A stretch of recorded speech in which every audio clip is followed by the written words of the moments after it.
Commander Zarathik of the Hegemony Fleet adjusted her forearms as she reviewed the intelligence reports on her holographic display. The bridge of her dreadnought hummed with the efficient work of her crew, their scaled skin reflecting the blue light of tactical screens. As one of the most decorated military leaders in hegemony history, she had conquered 17 star systems and brought dozens of species under their rule. The latest target seemed almost insulting in its simplicity. "Humans!" she said to her tactical officer, letting contempt drip from her voice. "Show me their capabilities again." The hologram shifted to display Earth and its sparse orbital defenses.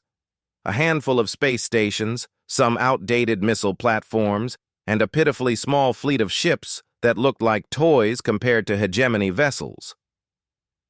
"Their technology is at least 2 centuries behind ours, Commander," reported her science officer. "No energy shields, primitive fusion drives, and their weapons are still projectile-based. They haven't even achieved faster-than-light travel on their own." Zarathik's mandibles clicked in amusement. In her 300 years of life, she had faced the crystalline warriors of Proxima, the hive minds of the Outer Rim, and the machine intelligences of the core worlds. Each conquest had required careful planning, significant resources, and acceptable losses. This would be different. "Their population?" she asked. 8 billion, spread across one planet and a few small colonies in their system. No off-world military installations of note. Commander, this will be the easiest conquest in hegemony history." The bridge crew exchanged glances that Zarathik caught. They were thinking the same thing she was, that this assignment was beneath her skills. Perhaps the Hegemony Council was testing her patience, or maybe they simply needed Earth's resources secured quickly and efficiently. "What about their military structure?" she inquired, more out of habit than genuine concern. "Fragmented. Multiple nations with separate armed forces. No unified command structure. They spend more time fighting each other than preparing for external threats. Their largest weapons are primitive nuclear devices that would barely scratch our hull plating." Zarathik stood from her command throne, her 7-foot frame imposing even among her tall crew.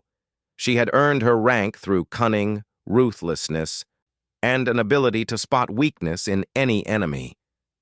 These humans displayed every weakness she had ever exploited: division, primitive technology, and no apparent understanding of galactic-scale warfare. "Prepare the fleet for standard occupation protocol," she ordered. 3 dreadnoughts should be more than sufficient. We'll position over their major population centers and demand surrender. When they inevitably refuse, we'll demonstrate our superiority with targeted strikes on their military installations. Her communications officer raised a clawed hand. "Commander, long-range sensors are detecting some unusual energy signatures from their planet. Should we investigate?" Zarathik waved dismissively. "Probably industrial waste or primitive fusion experiments. Nothing that could threaten us. Maintain course." The journey to Earth took 18 standard days. During that time, Zarathik studied human culture and history, looking for psychological weaknesses to exploit. What she found only reinforced her contempt. They were a species that had barely emerged from their homeworld, constantly warring among themselves, destroying their own environment, and showing no signs of the unity that marked truly advanced civilizations. Their entertainment media was particularly revealing. Endless stories of conflict, violence, and individual heroism over collective wisdom. They seemed to glorify struggle and suffering rather than seeking efficient solutions. No wonder they had made so little progress as a species. "They're almost pathetically primitive," she told her science officer during one of their briefings. "Look at this. They still use chemical propulsion for most of their spacecraft. They fight wars over resources they could easily synthesize. They haven't even established proper population controls." "Perhaps that's why the Council chose them as a demonstration target," her officer suggested. "Show the galaxy how efficiently we can absorb even the most backward species." When they finally entered the Sol system, Zarathik felt a familiar thrill of anticipation. Soon, she would add another victory to her record, another species to the growing list of those who had learned to kneel before hegemony might. Earth appeared on their main viewer, a blue and white marble hanging in the void, obviously primitive with its uncontrolled weather patterns and chaotic city lights visible from space. No orbital rings, no atmospheric processors, no signs of serious planetary engineering. "Hail their governments," she ordered. "All of them, since they apparently can't manage a unified response." The communications came through in dozens of different languages, which the translation systems easily handled. Presidents, prime ministers, generals, and other leaders appeared on screen in a chaotic mosaic of faces. Some looked frightened, others defiant. A few seemed almost excited. "People of Earth," Zarathik began, using her most commanding tone. "I am Commander Zarathik of the Hegemony Fleet. Your planet has been selected for incorporation into our empire. You will surrender immediately and prepare for occupation. Resistance will be met with appropriate force." The responses were exactly what she expected, a mixture of terror, anger, and confused babbling about sovereignty and independence. One elderly human male, apparently a leader of some sort, stepped forward from the group. "We've been wondering when you'd finally show up," he said, with what seemed like genuine calm. "We've been preparing for this day for quite some time." Zarathik's mandibles twitched in annoyance. "Preparing? You have no idea what you're facing. We have conquered species with technology you couldn't even comprehend. Your resistance will last perhaps a few hours before you realize the futility of opposing us." The human smiled, an expression that looked disturbingly predatory. "Commander, I think you might be surprised. We humans have a saying, never underestimate your opponent. Perhaps you should have taken that advice." "Your threats are meaningless," Zarathik replied. "You have 1 hour to broadcast a general surrender. After that, we begin demonstrations of our capabilities." As she cut the communication, her tactical officer reported something unexpected. "Commander, I'm reading massive energy buildups across the planet's surface. These signatures are unusual." "Define unusual." "The power levels are approaching our own reactor outputs, but the technology is completely unfamiliar. It's not fusion, not antimatter, not any energy source in our databases." For the first time since arriving at Earth, Zarathik felt a flicker of uncertainty. She pushed it aside. Certainly these primitive beings had found some crude way to boost their power output, probably by burning their own resources in a desperate gesture. "It doesn't matter how much power they can generate if they can't deliver it effectively," she said. "Begin targeting their capital cities. Fire warning shots only. We need them alive to work." Her weapons officer began the targeting sequence, but then paused. "Commander, something's happening." The main viewer shifted to show Earth's surface, where brilliant points of light were appearing across the continents. Hundreds of them, then thousands, each one growing brighter and more intense. "What are those?" Zarathik demanded. Her science officer's voice held a note of disbelief. "Commander, they're weapons platforms, but the energy readings are impossible. Nothing that size should be able to generate that much power." The lights began to move, rising from Earth's surface in perfect formation. As they climbed toward space, their true nature became clear. They were human spacecraft, but unlike anything in the intelligence reports. Sleek, angular craft that seemed to bend light around their edges, moving with impossible grace and speed. "How many?" Zarathik asked, though she was beginning to suspect she wouldn't like the answer. 12,000 confirmed contacts and rising. "Commander, their acceleration curves are... They're moving at velocities that should tear apart any known hull material." Zarathik stared at the display as Earth's true defenders revealed themselves. Each human vessel was smaller than her dreadnoughts, but they moved like living things, dancing through space in patterns that defied tactical logic. "How is this possible?" she whispered. The intelligence report said they were primitive. Her communications officer looked up from his station, fear evident in his large eyes. "Commander, we're receiving a transmission from the human fleet. It's the same leader from before." The elderly human appeared on screen again, but now he was wearing some sort of advanced uniform and standing on what was clearly a sophisticated starship bridge.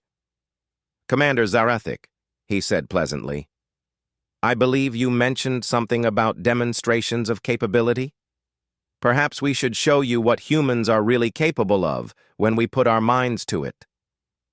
As if responding to his words, the human fleet suddenly accelerated toward the hegemony dreadnoughts, moving faster than anything Zarathik had ever seen in decades of warfare. She realized with growing horror that everything she thought she knew about these creatures had been carefully crafted deception. The question now was whether she and her crew would survive long enough to understand just how badly she had underestimated humanity. The first salvo of human weapons hit Zarathik's flagship before her tactical systems could even register the attack. Her mighty dreadnought, which had weathered the storms of a dozen campaigns, shuddered under the impact of energies that shouldn't exist.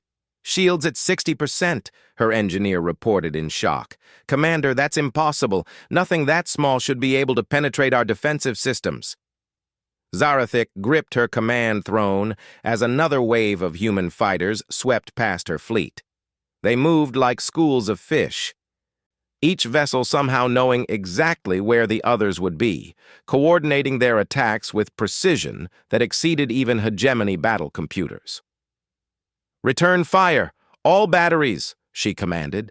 Her weapons officer triggered the massive plasma cannons that had reduced entire cities to ash, but the human ships simply weren't there when the beams arrived.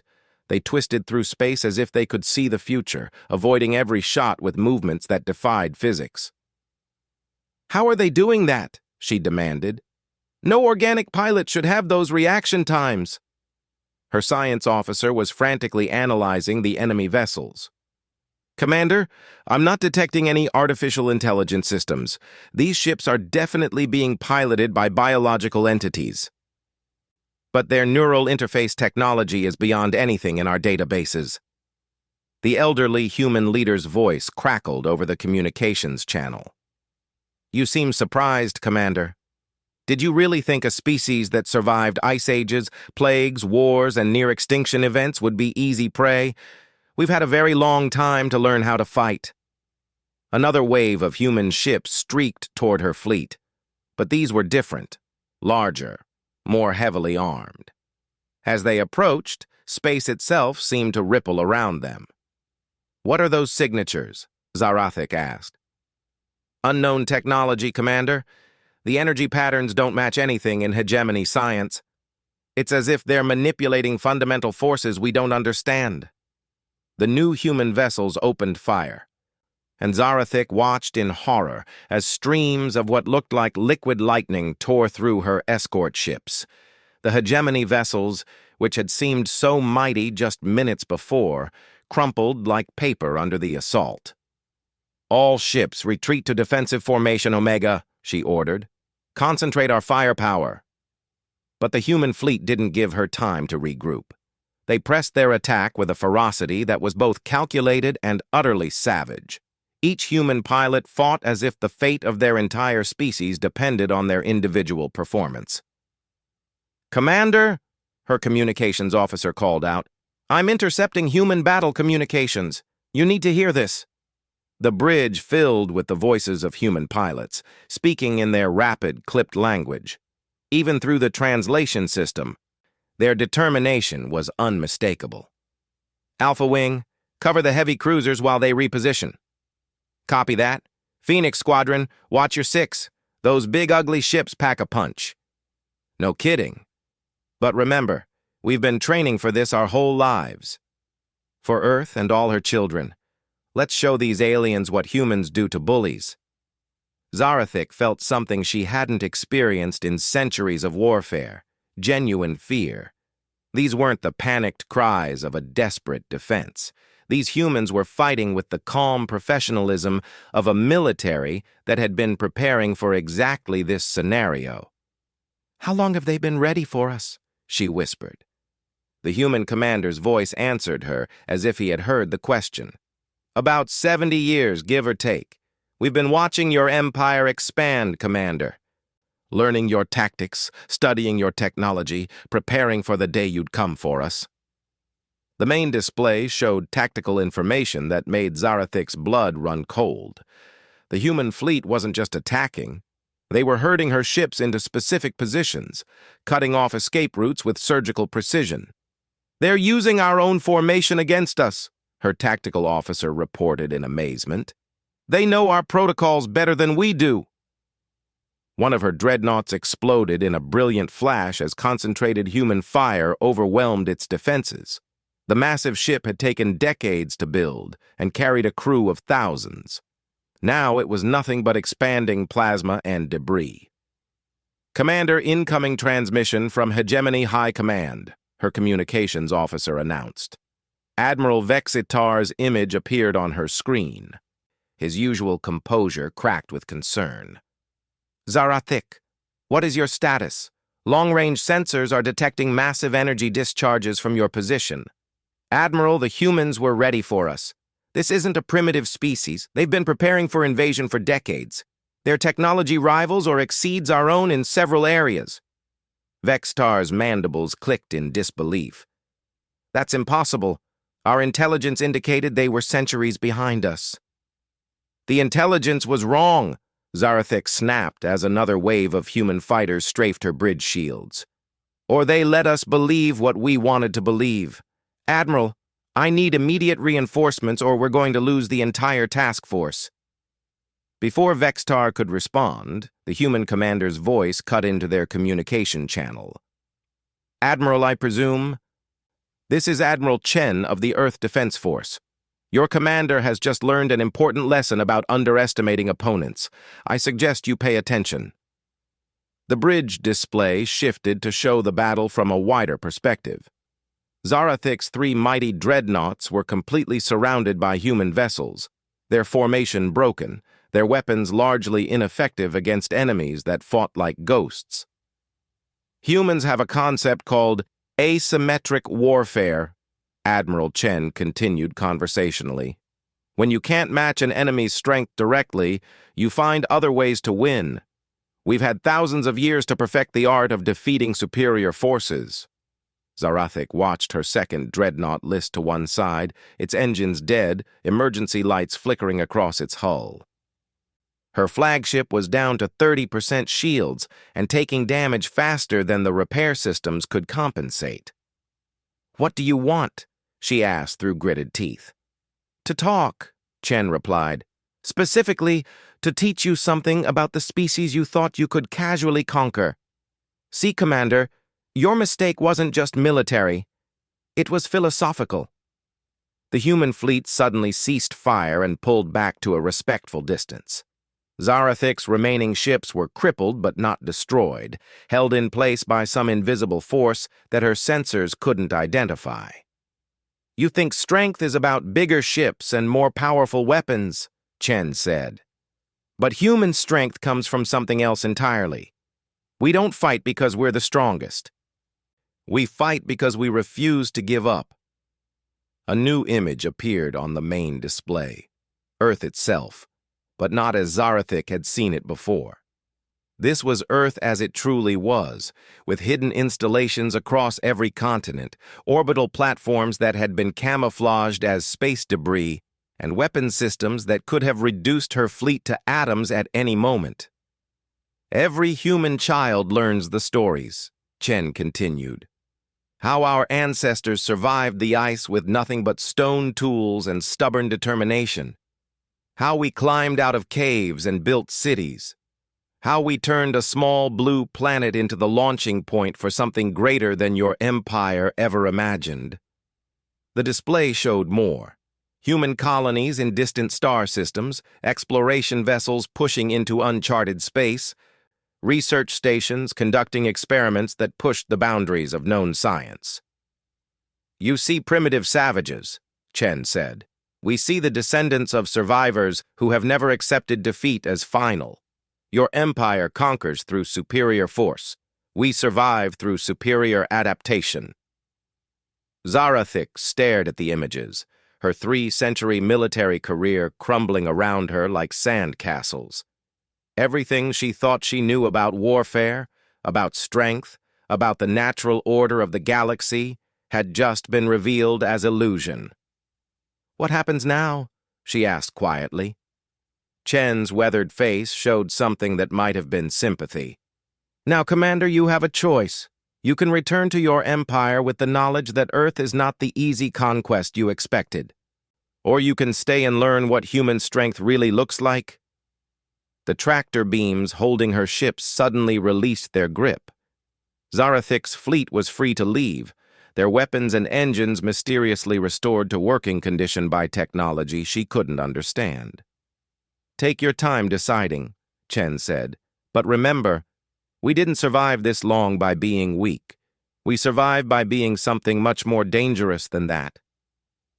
As Zarathik contemplated her impossible choice, she realized that for the first time in her military career, she was facing an enemy she genuinely wanted to understand. 3 months had passed since the battle that should have been a simple conquest. Zarathik stood in what humans called a training facility, watching something that challenged everything she thought she knew about warfare, leadership, and strength itself. She had chosen to stay. The decision had shocked her crew, horrified Hegemony High Command, and probably ended her military career. But watching human soldiers prepare for combat had become an obsession she couldn't shake. They were teaching her things that 3 centuries of victories had never shown her. "Again," ordered Sergeant Martinez, a scarred human veteran who looked like he'd been carved from granite. "You're still thinking like a hegemony commander." Zarathik raised her forearms in frustration. For weeks, she had been trying to understand human combat doctrine, and every lesson left her more confused. "Your tactics make no logical sense. Why divide your forces when concentration of power is obviously superior?" Martinez smiled, an expression that still looked predatory to her alien eyes. "Because you're still thinking about power wrong. Show her, Johnson." A young human private stepped forward, barely reaching Zarathik's shoulder. In any rational military structure, this small, weak creature would be relegated to support duties. Instead, he carried himself with the confidence of a warrior. "Ma'am," Johnson said respectfully, "could you break this?" He held up a single wooden stick. Zarathik snapped it easily with one clawed hand. "Obviously. Now try this." Johnson presented her with a bundle of identical sticks, bound together. Despite her considerable strength, Zarathik couldn't break the bundle. She strained against it, applying force that would have crushed most materials, but the wood held firm. "Individual weakness becomes collective strength," Martinez explained. "Humans learned that lesson a long time ago. We don't win because we're individually powerful. We win because we're united." Over the following weeks, Zarathik experienced human strength in ways that constantly surprised her. She watched medical teams work 36-hour shifts to save the lives of wounded enemies from her own fleet. She saw engineers solve impossible problems through collaboration and creativity rather than brute force application of superior technology. Most disturbing of all, she watched human children. "This is our school," explained Dr. Sarah Kim, a civilian educator who had volunteered to help with Zarathik's cultural education. "These students are learning what every human learns." Zarathik observed a classroom where young humans worked together on complex problems, their natural competitiveness channeled into group achievement rather than individual dominance. When one child struggled with a concept, others immediately offered help without being ordered to do so. "Why do they cooperate so readily?" Zarathik asked. "In most species, the young compete for resources and status." "Because we teach them that everyone's success makes the group stronger," Dr. Kim replied. It took us thousands of years to fully understand that lesson, but once we did, it changed everything. The revelation continued during combat training sessions, where Zarathik watched human soldiers practice scenarios that went far beyond simple battlefield tactics. They trained for disaster relief, diplomatic protection, scientific expeditions, and situations where violence was the last resort rather than the first response. "Your military prepares for more than war," she observed to Admiral Chen during one of their daily discussions. "Our military prepares for life," Chen corrected. "War is what happens when other solutions fail, but humans prefer solutions that don't require destroying our enemies." This concept frustrated Zarathik beyond measure. If you have the power to destroy your enemies, why would you choose not to? Strength unused is weakness. Chen led her to an observation deck overlooking Earth's surface. The planet blazed with lights that represented cities, industrial centers, research facilities, and millions of humans going about their daily lives. "Tell me, Commander," Chen said quietly, "after 3 centuries of conquest, what has your empire built? What have you created that didn't exist before you arrived?" The question hit Zarathik like a physical blow. The Hegemony Empire was vast, powerful, wealthy beyond measure. But when she tried to think of what they had actually created, rather than conquered and exploited, she found herself struggling for an answer. "We bring order," she said finally. "We end conflicts between primitive species." "By destroying one side or the other," Chen pointed out. "That's not solving conflict, that's suppressing it. Look at this." The display screen showed human diplomatic missions throughout the galaxy, often in systems the Hegemony had never even heard of. Humans were mediating disputes, sharing technology, establishing trade relationships that benefited all parties involved. "We learned something during our own darkest periods," Chen continued. "True strength isn't the ability to destroy your enemies. True strength is the ability to turn enemies into allies." Zarathik spent another month studying human history, focusing on their wars and how they ended them. What she discovered shattered her understanding of military victory. Humans had fought terrible conflicts, some lasting decades, but their greatest victories came not from crushing their enemies, but from rebuilding them afterward. "You defeated fascist empires and then helped rebuild them into democratic allies," she said to Professor Williams, a human historian. "You fought communist powers for decades and then integrated them into the global economy. This makes no sense from a military perspective." Professor Williams nodded. "It makes perfect sense from a human perspective. We learned that defeating an enemy creates a temporary advantage. Converting an enemy creates a permanent alliance." The final lesson came during a joint training exercise where human and Hegemony personnel worked together on a simulated crisis response. Zarathik found herself leading a mixed team trying to evacuate civilians from a disaster zone. Her Hegemony training told her to prioritize by military value, save the healthy, young, and useful first. But her human teammates immediately began searching for the most vulnerable, children, elderly, disabled individuals who would slow down the evacuation. "This is inefficient," she protested. "We could save 3 healthy adults in the time it takes to evacuate 1 disabled child."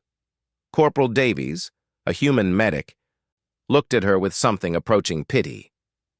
"Ma'am, if we leave behind the people who need help the most, what exactly are we saving?"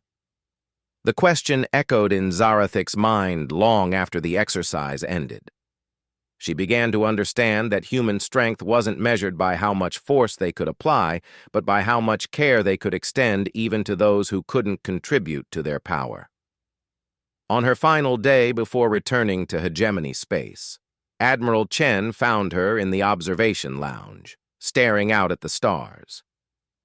"Have you learned what you came here to learn?" he asked. Zarathik considered the question carefully. "I came here thinking humans were weak and wanting to understand how you had hidden your true strength. I learned that I was wrong about both things." "Oh?" You're not weak, she said slowly. But your strength isn't what I thought it was. And you weren't hiding it. You were demonstrating it every day in ways I was too blind to see. Chen sat beside her, looking surprisingly small for someone who commanded such power. And what will you do with that knowledge? I don't know, Zarathik admitted. Return to the hegemony and report that humans are too dangerous to attack? Tell them we need to change our entire approach to expansion? Recommend that we learn from you instead of conquering you? All of those sound like good options. Zarathik turned to face the human admiral. Chen, your people could have destroyed my fleet completely during our first encounter. You could have taken me prisoner or killed me or forced me to surrender. Instead, you offered to teach me. Why? Chen smiled, and for the first time, the expression didn't look predatory to her at all. Because the strongest thing any species can do is help another species become stronger too. That's what humans learned during our climb from caves to stars. As Zarathik prepared to leave Earth, she carried with her something more valuable than military intelligence or technological secrets. She carried a completely new understanding of what strength meant, and how a species could build power that lasted not through conquest, but through connection. The hegemony would face a choice when she returned: continue their path of domination, or learn from the small blue planet that had taught a 3-century veteran warrior that the strongest beings in the galaxy were those who chose to lift others up instead of tearing them down. For the first time in her long military career, Zarathik was returning from a mission, hoping she had been permanently changed by what she had encountered. Human strength wasn't something to be conquered or defeated. It was something to be learned from, and perhaps, if the hegemony was wise enough, something to be shared.